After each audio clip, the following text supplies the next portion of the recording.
March 21వ తారీఖున గంపా నాగేశ్వరరావు గారి పుట్టినరోజు అండి. సో ఆ పుట్టినరోజు నాడు impact international Kakinada region 5 ICICI Kakinada Brindavanam club తరపు నుంచి మేమైతే నేత్రదానం చేసామండి. మా ప్రెసిడెంట్ శ్రీదేవి మేడం, నేను, కిరణ్ కోనా మేడం, మేము ముగ్గురం కూడా నేత్రదానం అయితే చేయడం జరిగిందండి. ఇందులో భాగంగా చాలామంది నైపుణ్య దానం, రక్తదానం కూడా చేశారు. సర్వేంద్రియానం నయనం ప్రధానం కదండి. మనం ఉన్నా లేకున్నా ఎదుటి వ్యక్తి జీవితంలో వెలుగులు నింపాలనుకుంటే మనం ఉన్నంత వరకు మనకు ఉపయోగపడి, మన తదనంతరం ఉపయోగపడే మన అవయవాల్ని దానం చేయడం వల్ల ఒక వ్యక్తికి పునర్జన్మ ఇవ్వడం జరుగుతుందండి. బాదం బాలకృష్ణ ఐ బ్యాంక్లో అయితే మేము డొనేట్ చేయడం అయితే జరిగిందండి. ఇక్కడ ఎంతోమంది నేత్రదానం చేయడం జరిగిందండి. చూడండి, వాల్స్ నిండా కూడా నేత్రదానం చేసిన వాళ్ళ ఫొటోస్ అయితే ఇక్కడ ఉన్నాయి. కలెక్టర్లు, లాయర్లు, చాలా ప్రముఖులు కూడా వచ్చి ఇక్కడ నేత్రదానం చేశారటండి. మనం పూర్తి వివరంగా వాళ్ళ మాటల్లోనే తెలుసుకుందాం. నయనం ప్రధానం అంటారండి. మనకి అన్ని అవయవాల్లో కూడా ముఖ్యమైనది కన్ను. కన్ను లేకపోతే మన ప్రపంచాన్ని చూడడానికి వీలుండదు. కాబట్టి ఈ కళ్ళు లేని వాళ్ళకి, కార్నియాంధత్వంతో బాధపడే వాళ్ళకి చూపునివ్వాలనే సదుద్దేశంతో 2006లో కాకినాడలో ఎన్ఎఫ్సిఎల్ రోడ్లో బాదం బాలకృష్ణ ఐ బ్యాంక్ అనే సంస్థను కాకినాడ ఐ ఫౌండేషన్ వారు స్థాపించడం జరిగింది. ఈ ఐ బ్యాంక్ ద్వారా ఇప్పటి వరకు 3700 జతల కార్నియాలు, అంటే ఇంచుమించు 7400 కార్నియాలను సేకరించడం, వాటిని ఉపయోగించడం కూడా జరిగిందండి.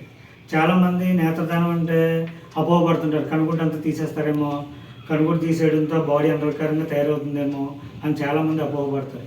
కానీ నేత్రదానం అంటే జస్ట్ కార్నియాండ్ పైన ఉల్లి పొరలా ఉంటుంది, ఆ పొరను ఒకటే తీసుకోవడం జరుగుతుంది.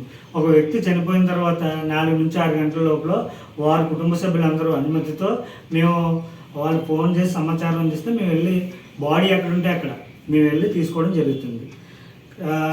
తర్వాత నేత్రదానం చేసే వాళ్ళు వయసుతో నిమిత్తం ఏం లేదండి. పుట్టుగాడి నుంచి ఒక 3 సంవత్సరాల వరకు తీసుకోవడానికి వీలుంటుంది. తర్వాత నుంచి 100 పైన ఉన్నా సరే అండి, కార్నియా స్వచ్ఛంగా ఉంటే నేత్రదానాన్ని మేము సేకరిస్తామండి. కార్నియా స్వచ్ఛత ఒకటే ఉండాలి అంతే. తర్వాత సేకరించిన కార్నియాని మేము కార్నియాతో పాటుగా బ్లడ్ శాంపిల్ కూడా తీసుకోవడం జరుగుతుందండి. ఆ వ్యక్తికి ఏదన్నా ఇదివరకు ఏమైనా ప్రాబ్లమ్స్ ఉన్నాయని కొన్ని టెస్టులు చేయడం జరుగుతుంది.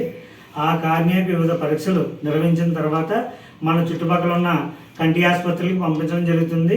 అక్కడ ఉన్న అందరికీ కార్నియా అమర్చడం జరుగుతుంది. తద్వారా చూపు రావడం జరుగుతుంది. కంటికి క్యాటరాక్ట్ అయినా అండి, లేకపోతే ఇంకేదైనా సమస్యలు ఉన్నా సరే కార్నియా స్వచ్ఛంగా ఉంటే మేము వచ్చి కార్నియాని సేకరిస్తామండి. సో కార్నియా ఒకటి స్వచ్ఛంగా ఉంటే ప్రాబ్లం, క్యాటరాక్ట్ జరిగినా పర్లేదు, ఇంకా ఏదైనా సమస్య ఉన్నా, ఒకవేళ స్పెట్స్ ఉన్నా, ఏదైనా జరిగినా పర్లేదండి. కార్నియా స్వచ్ఛంగా ఉంటే కనుక మనం కార్నియా తీసుకుంటామండి, ఉపయోగించడం జరుగుతుంది. కార్నియా ఎంత స్వచ్ఛంగా ఉంటే అంత తక్కువ వయసు ఉన్న వారికి కార్నియా అమర్చడం జరుగుతుందండి. అదే కొద్దిగా మీడియంగా ఉంటే కనుక పెద్ద వయసు వరకు పెడతారు. సో ఒక వ్యక్తి ఒక 60 ఏళ్ళు 70 ఏళ్ళు బతికినా మళ్ళీ ఆయన నేత్రదానం చేయడం ద్వారా మరొక లైఫ్ వెలుగు ఇంకా చూస్తూనే ఉంటారు ఈ ప్రపంచం. ఈరోజు ఇంపాక్ట్ సంస్థ ఫౌండర్ అయిన శ్రీ గంపా నాగేశ్వర గారు పుట్టినరోజు సందర్భంగా వారి సిబ్బంది మరియు వారి ట్రైనర్స్ అయిన వీరు నేత్రదాన ప్రతిజ్ఞ చేయడానికి ముందు రావడం చాలా అభినందనీయమండి. వారికి ఈ సభ్యులకు కూడా అభినందనలు తెలియజేస్తున్నామండి.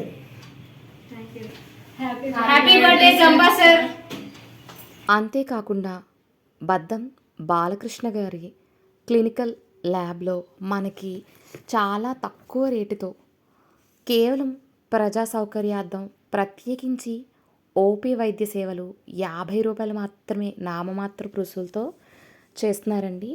ప్రతి సోమవారం నుండి శనివారం వరకు సాయంత్రం 5 గంటల నుండి 6 గంటల వరకు ఉంటుంది. సామాన్య ప్రజలకి అందుబాటు అయ్యే రీతిలో అయితే ఇక్కడ మినిమం టెస్ట్ ఛార్జీలు అయితే ఉన్నాయండి. దీన్ని అందరూ ఉపయోగించుకోవాలని కోరుకుంటున్నాను.